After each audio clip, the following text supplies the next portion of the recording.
इंसान और खरगोश की सच्ची मित्रता। हिंदी कहानी। एक बार की बात है, किसी जंगल में एक कौवा रहता था। वो बहुत ही खुश था क्योंकि उसकी ज़्यादा इच्छाएं नहीं थी। वह अपनी ज़िंदगी से संतुष्ट था। लेकिन एक बार उसने जंगल में एक किसी हंस को देख लिया और उसे देखते ही सोचने लगा कि ये प्राणी कितना सुंदर है। ऐसा प्राणी तो मैंने पहले कभी नहीं देखा, इतना साफ और सफ़ेद। यह तो इस जंगल में औरों से बहुत सफ़ेद और सुंदर है, इसलिए यह तो बहुत खुश रहता होगा।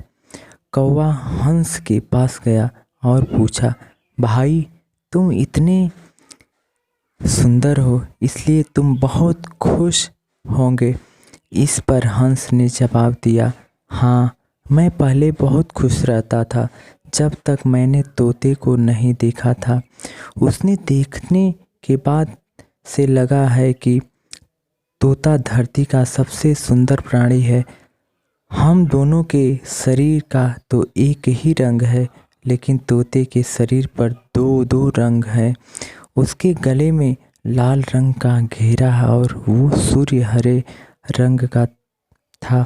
सच में वो बेहद खूबसूरत था। अब कौवा ने सोचा कि हंस तो तोते को बहुत सबसे सुंदर बता रहा है, तो फिर उसने देखने होगा। कौवा तोते के पास गया और पूछा, भाई तुम दो रंग पाकर बड़े खुश होंगे। इस पर तोते ने कहा, हाँ, मैं तब तक खुश था जब तक मैंने मोर को नहीं देखा था। मेरे पास तो दो ही रंग है, लेकिन मोर के शरीर पर तो कई तरह के रंग हैं। अब कौवे ने सोचा, सबसे ज़्यादा खुश कौन है, यह तो मैं पता करके ही रहूँगा, इसलिए अब मोर से मिलना ही पड़ेगा। कौवे ने मोर को जंगल में ढूंढा। उसे पूरे जंगल में एक ही मोर नहीं मिला और मोर का ढूंढते ढूंढते वह चिड़ियाघर में पहुंच गया तो देखा मोर को देखने बहुत से लोग आए हुए हैं और उसके आसपास अच्छी खासी भीड़ है। सब लोगों के जाने के बाद कौवे ने मोर से पूछा, भाई तुम दुनिया के सबसे सुंदर जीव हो और रंग बिरंगे हो। तुम्हारे साथ लोग फ़ोटो खिंचवा रहे हैं, तुम्हें तो बहुत अच्छा लगता होगा और तुम तो दुनिया के सबसे खुश जीव होंगे। इस पर मोर ने दुखी होते हुए कहा, भाई अगर सुंदर हूँ तो भी क्या फ़र्क पड़ता है, मुझे लोग इस चिड़ियाघर में कैद करके रखते हैं, लेकिन तुम्हें तो कोई चिड़ियाघर में कैद करके नहीं रखता और तुम जहाँ चाहो अपनी मर्जी से घूम फिर सकते हो।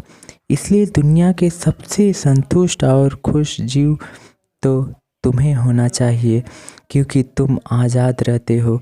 कौवा हैरान रह गया क्योंकि उसके जीवन की अहमियत कोई दूसरा बता गया। दोस्तों, ऐसे ही हम लोग भी कहते हैं, हम अपनी खुशियों और गुणों की तुलना दूसरों से करते हैं, ऐसे लोगों से जिनका रहन सहन का माहौल हमसे बिल्कुल अलग होता है। हमारी ज़िंदगी में बहुत सारी ऐसी चीज़ें होती हैं जो केवल हमारे पास है, लेकिन हम उसकी अहमियत समझकर खुश नहीं होते, लेकिन दूसरों की छोटी छोटी भी हमें बड़ी लगती है, जबकि हम अपनी बड़ी बड़ी खुशियाँ को इग्नोर कर देते हैं। दोस्तों, ये कहानी आप लोग को अच्छी लगे तो प्लीज़ लाइक करें और चैनल को सब्सक्राइब करें। Thank you so much.